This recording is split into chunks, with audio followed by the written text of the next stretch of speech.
پھر اس کے بعد ظاہری چیز ہوں، اور انتہا پھر وہ باطن کے ساتھ ہو. اللہ تعالیٰ جو ہے اس کے ناموں میں ظاہر بھی ہے اور باطن بھی ہے.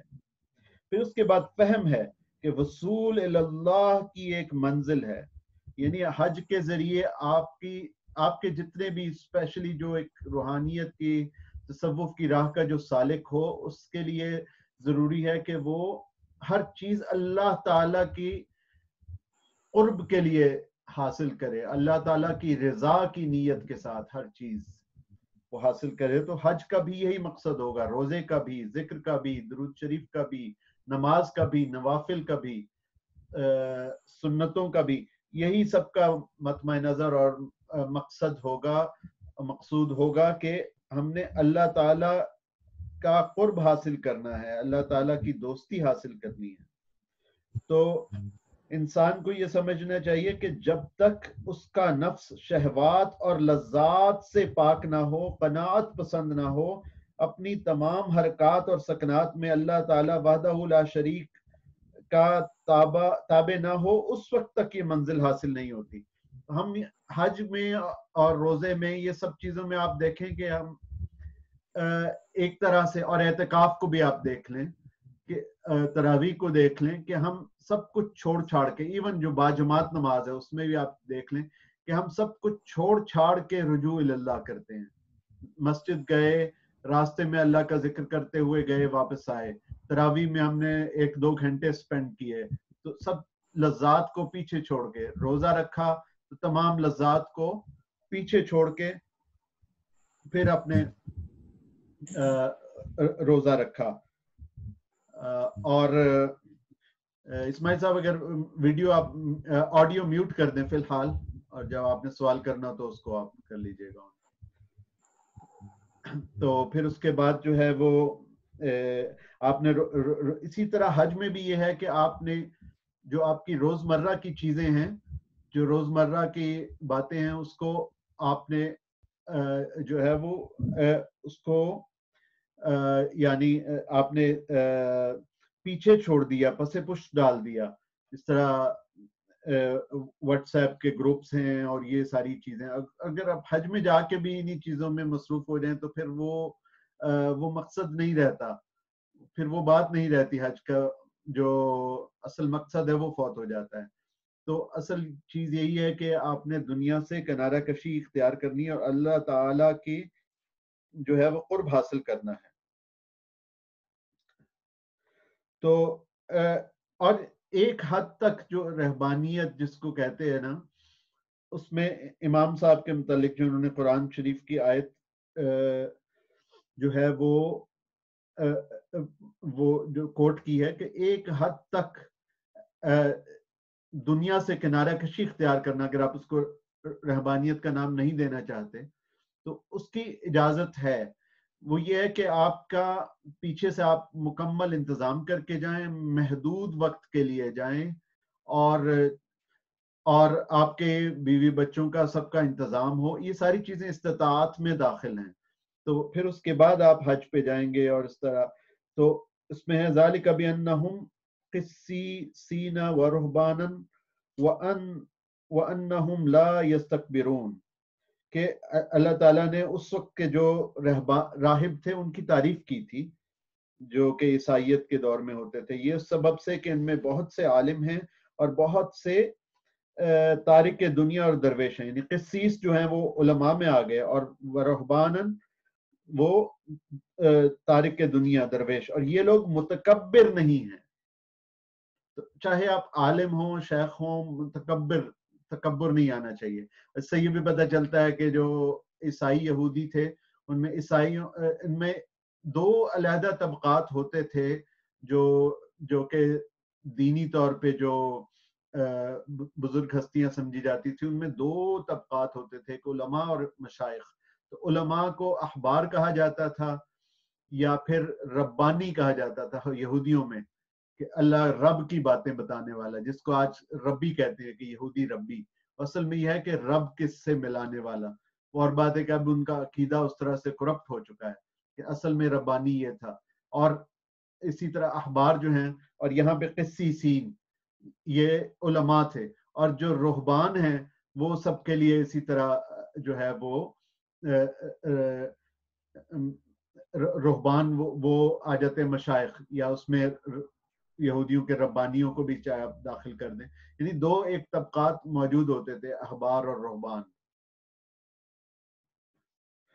تو پھر جب رہبانیت ختم ہو گئی اور لوگ اللہ کی عبادت میں، تو رہبانیت ایز سچ تو اب اسلام میں تو ختم ہو گئی نا، لا رہبانیت فی الدین، اس وقت جو تھی وہ اس وقت اللہ تعالیٰ نے اس کو پسند کیا تھا۔ اب آگے کہتے ہیں امام صاحب، کیونکہ بات بالکل صحیح ہے کہ رہبانیت کی گنجائش نہیں ہے ہمارے دین میں، تو اس کا وہ ایک چھوٹا سا ایک ذرہ ہے جس کی اجازت دی گئی ہے اور جس کو فرض بھی کیا گیا ہے، لیکن اس سے زیادہ کی اجازت نہیں۔ تو آگے کہتے ہیں امام صاحب کہ جب رہبانیت ختم ہو گئی، لوگ اللہ کی عبادت میں غفلت کرنے لگے، شہوات کی پیروی عام ہو گئی، تو اللہ تعالیٰ نے طریقہ آخرت کے احیاء اور پیغمبروں کی سنت کی تجدید کے لیے نبی اکرم صلی اللہ علیہ وآلہ وسلم کو دنیا میں مبعوث فرمایا۔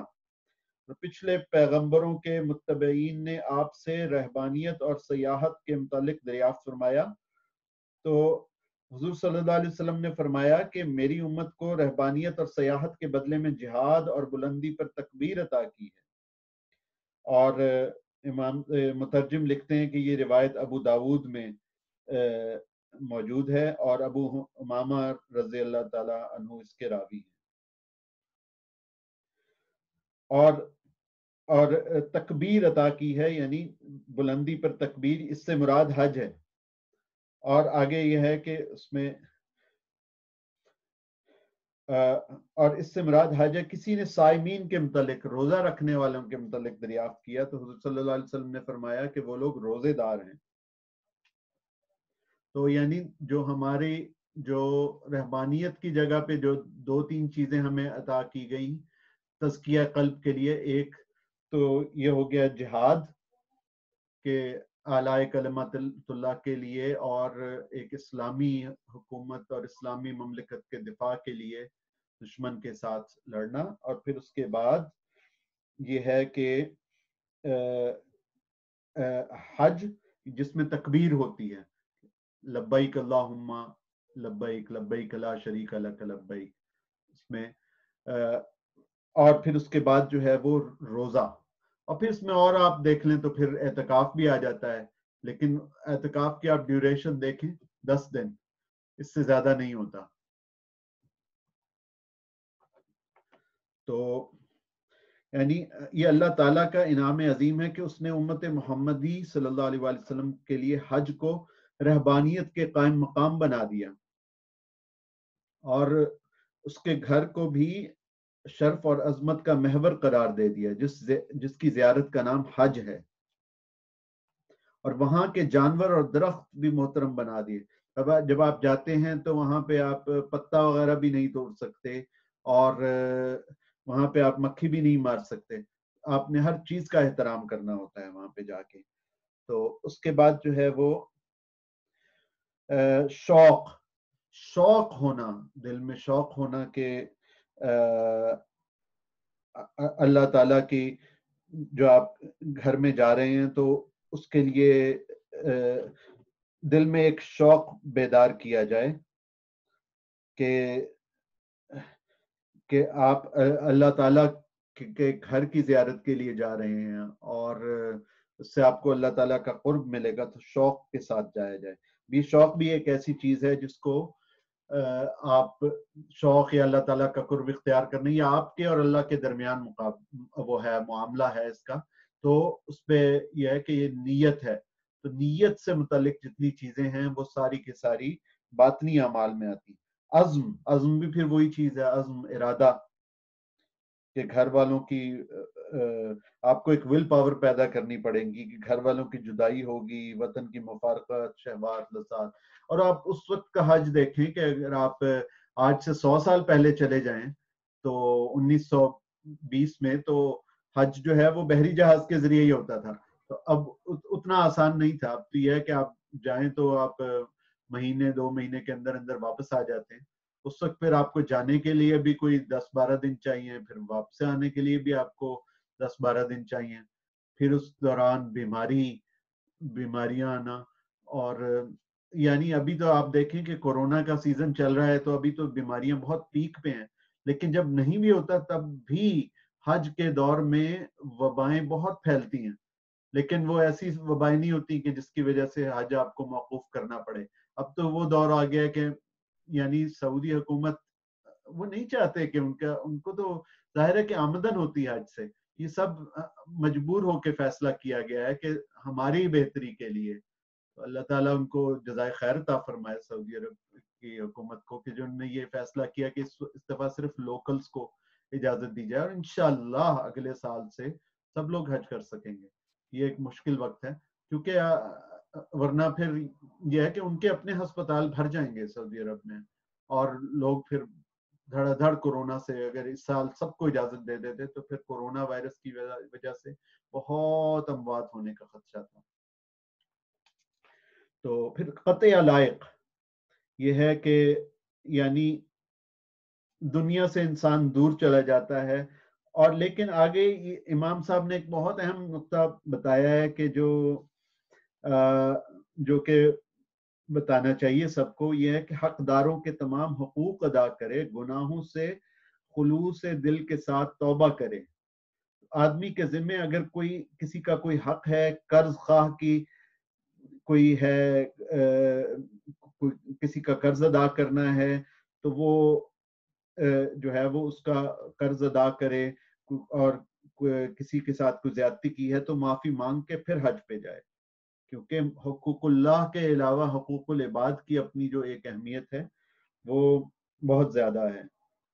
پھر زاد راہ حلال کی کمائی سے تیار کیا جائے، یہ بھی ایک باطنی عمل ہے جو اس سے پہلے تھا۔ ہم نے آداب میں جب بات کر رہے تھے کہ زاد راہ لے کر جائے تاکہ اپنا خرچہ پورا کر سکے اور دوسروں کی مدد بھی کر سکے، لیکن باطنی طور پہ یہ ہوگا کہ حلال کی کمائی سے کیا ہو، تاکہ آپ کو جب حلال کی کمائی سے ہوگا تو پھر وہ ایک اس میں زیادہ خلوص ہوگا اور زیادہ اللہ تعالیٰ کا قرب آپ کو حاصل ہوگا۔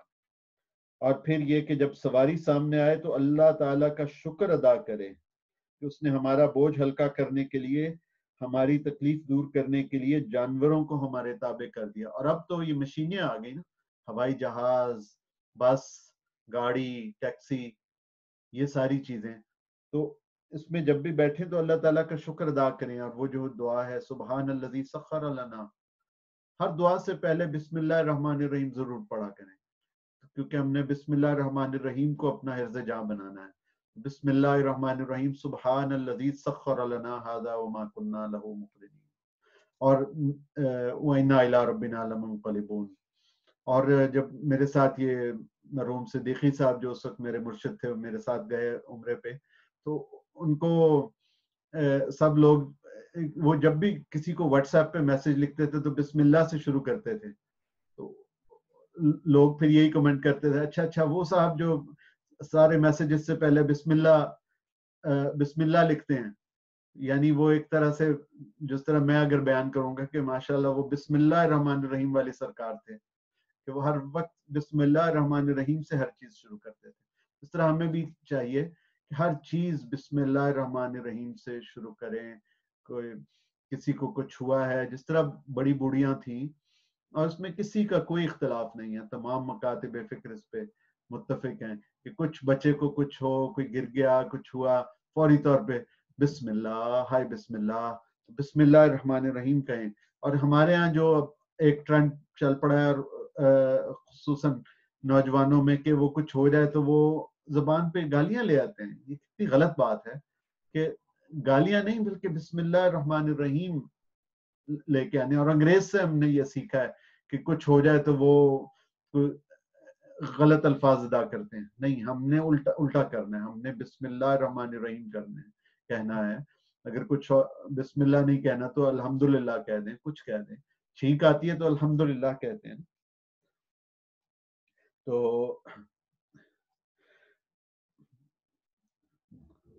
پھر اس کے بعد جو ہے وہ آج ہی ایک گروپ میں ہم جو ہے وہ اس حدیث کا ذکر کر رہے تھے جو کہ بخاری اور مسلم کی حدیث ہے اور ابن مسعود رضی اللہ تعالیٰ عنہ اور انس رضی اللہ تعالیٰ عنہ اس کے راوی ہیں کہ حضور صلی اللہ علیہ وسلم فرماتے ہیں کہ میرے سامنے کچھ لوگ لائے جائیں گے جو کہیں گے کہ یا محمد یا محمد، میں کہوں گا یا اللہ، یہ لوگ میرے اصحاب ہیں، یعنی میرے دوستوں میں ہیں، اس طرح سے صحابی شاید نہیں ہوں گے، تو اللہ تعالیٰ یعنی میرے امتی ہیں ایک طرح سے کہہ لیں، تو حضور اللہ تعالیٰ فرمائیں گے کہ آپ نہیں جانتے کہ آپ کے بعد انہوں نے دین میں کیا کیا نئی باتیں ایجاد کی، اور یہ سن کر لوگوں سے کہوں گا کہ دور رہو، الگ رہو۔ تو ہمیں بدعات سے بچنا ہے، خصوصاً ایسی بدعات جس میں کوئی نافرمانی کا پہلو ہو، ان بدعات سے ضرور بچنا ہے کہ اگر آپ کوئی چیز جس سے منع فرمایا گیا ہے اور آپ اس کو الٹا ثواب کی نیت سے کرنا شروع کر دیں تو وہ غلط ہو جائے گا۔ تو ایسی چیزیں نہیں کرنی۔ مثلا مولانا الیاس قادری صاحب بھی فرماتے ہیں کہ جو پہاڑیاں بنائی جاتی ہیں یہ سارا اسراف ہے، اور کہاں یہ ہے کہ آپ یعنی برتھ ڈے کے کیک کاٹے جا رہے ہیں میلاد شریف کے موقع پہ، اور میوزک بجائی جا رہی ہے، یہ ساری چیزیں بدعات ہیں۔ جو یوم میلاد نہیں مناتے بہت اچھی بات ہے، لیکن اگر جو کوئی مناتے ہیں تو اس میں بہت خیال ادب کے ساتھ کہ کوئی ایسی عظیم ہستی کا آپ دن منا رہے ہیں کہ جو دنیا کی سب سے عظیم ہستی ہیں، بہت ادب کے ساتھ درود شریف پڑھیں، سارا ٹائم اس میں درود شریف پڑھیں، اس سے بہتر کیا ہوگا؟ تو اس طرح سے کریں، دین میں نئی نئی چیزیں اور ایسی چیزیں جس سے منع کیا گیا وہ شامل نہ کریں۔ اور یہ بات صبح بھی جب ہماری گفتگو ہو رہی تھی تو میں نے یہ بات واضح کر دی تھی کہ ان چیزوں کا کسی مسلک کے ساتھ کوئی تعلق نہیں ہے، بلکہ ہمارے جو جید علماء ہیں، مفتی منیب الرحمان صاحب اور مولانا الیاس قادری صاحب، وہ اس قسم کی خرافات سے سختی کے ساتھ منع کرتے ہیں۔ تو پھر اس کے بعد جو ہے وہ حضرت صلی اللہ علیہ وسلم کی زیارت، اس کے آداب۔ اب میرا خیال ہے ہمارے 20 منٹ آج مکمل ہو گئے ہیں، تو انشاءاللہ جو مدینہ شریف میں جو یہ ایک علیحدہ سے ایک ٹاپک ہے کہ ہمیں حضور صلی اللہ علیہ وسلم کی جب ہم روضہ شریف پہ حاضر ہوتے ہیں تو ہمیں کیسا ادب اختیار کرنا چاہیے، انشاءاللہ اگلی سیٹرڈے کو ہم اس پہ بات کریں گے کہ زیارت مطلب یہ کہ زیارت روضہ نبی صلی اللہ علیہ وسلم کے آداب، اس پہ ایک علیحدہ سے گفتگو کریں گے۔ تو آج کے لیے ہم اتنا ہی کرتے ہیں۔ تو آپ لوگ اپنے آپ کو دونوں انمیوٹ کر لیجئے، اور اگر کوئی سوال ہے تو یا اگر آپ کوئی کہیں کوئی کمی کوتاہی ہوئی ہے یا آپ کوئی اور نقطہ بیان کرنا چاہتے ہیں تو ضرور۔ تو سب سے پہلے میں اسماعیل صاحب کو دعوت دوں گا کہ آپ کے ذہن میں کوئی نقطہ، کوئی سوال۔ ماشاءاللہ بہت اچھا بیان۔ نیت کو کیسے خالص کیا جائے؟ نیت کو کیسے کیا خالص اللہ کے لیے کیا جا سکتا ہے، ریاکاری سے بچا جائے؟ نیت ایک دل کا معاملہ ہے، تو دل کے اندر آپ سوچ لیں، جو آپ کی سوچ ہے وہی آپ کی نیت ہے۔ جہاں پہ نیت ڈگمگاتی ہے، خراب ہوتی ہے، اس کو دوبارہ ٹھیک کر لیں، کیونکہ انسان خطا کا پتلا ہے۔ یہ ہو سکتا ہے ہماری نیت میں ریاکاری آئے، لیکن ہم اس کو بار بار درست کرتے جائیں۔ اگر ایسا نہیں ہے کہ اب ریاکاری آ گئی ہے تو اب ریاکاری کی نیت کو وہیں پہ اسی طرح رہنے دیں گے، نہیں، توبہ کریں واپس آئیں، توبہ کریں واپس آئیں۔ تو اس طرح سے نیت کو آپ نے درست کرنا ہے۔ اور کوئی سوال یا کوئی نقطہ اسماعیل بھائی؟ جی جزاک اللہ۔ اچھا، توقیر صاحب، آپ اسماعیل صاحب بے شک اپنے آپ اگر میوٹ کرنا چاہیں تو توقیر صاحب اب آپ کچھ فرمانا چاہیں تو۔ میں کہہ رہا تھا کہ آپ نے ماشاءاللہ بہت اچھا ایلیبوریٹ اس کو کیا سارے کو۔ یہ میں جاننا چاہ رہا تھا کہ اس سارے کے حوالے سے جو تزکیہ نفس ہے وہ اس کے لیے یہ سارا کچھ بہت امپورٹنٹ نہیں ہو جائے گا کہ اگر ہم اپنی نیت کو خالص کریں اور جو ہم ظاہرہ لے کے جا رہے ہیں اس کے حلال ہونے کی فکر کریں، بالکل اپنا ہر وقت جو ہے وہ یکسوئی کا کریں گے تو ہمارے وہ مطلب باطن اور ساری صفائی میں بڑا امپورٹنٹ پارٹ لے گا۔ جی بے شک نیت تو پہلی چیز ہے نا، انما الاعمال بالنیات، تو نیت کو تو ہر وقت ہم نے خالص رکھنا ہے، اور خدا نخواستہ اگر نیت میں کوئی کھوٹ آتا ہے، کیونکہ انسان ہے، گناہ کے پتلے ہیں، خطا کے پتلے ہیں، پھر فوری طور پہ اس کو درست کیا جائے. اور اعلیٰ ترین چیز تو یہی ہے کہ نیت کو ہمیشہ خالص رکھا جائے، اور نیت کا کھوٹ ہونا ہی نہیں چاہیے، ورنہ تو پھر شرک ہو جاتا ہے. ریاکاری جو ہے، ریاکاری بھی ایک طرح کا ایک خفیہ شرک ہے، جس کو شرک خفی کہا جاتا ہے. تو اس لیے آپ نے بالکل درست فرمایا کہ نیت کا جو درست ہونا ہے بہت ضروری ہے. آپ یہ کہہ رہے ہیں کہ یہ سارا کچھ جو ہے وہ خشیت الہی کے حوالے سے ہم نے کرنا ہے، کہ ہم اس کی خوشی چاہ رہے ہیں سارے معاملات میں. تو کوئی کسی قسم کا شائبہ بھی جو ہے وہ میرا خیال نہیں ہونا چاہیے، کیونکہ یہ سارا معاملہ تو اس کے پیش نظر ہے. بے شک بے شک، آپ بالکل 100% درست فرما رہے ہیں، بالکل نہیں ہونا چاہیے.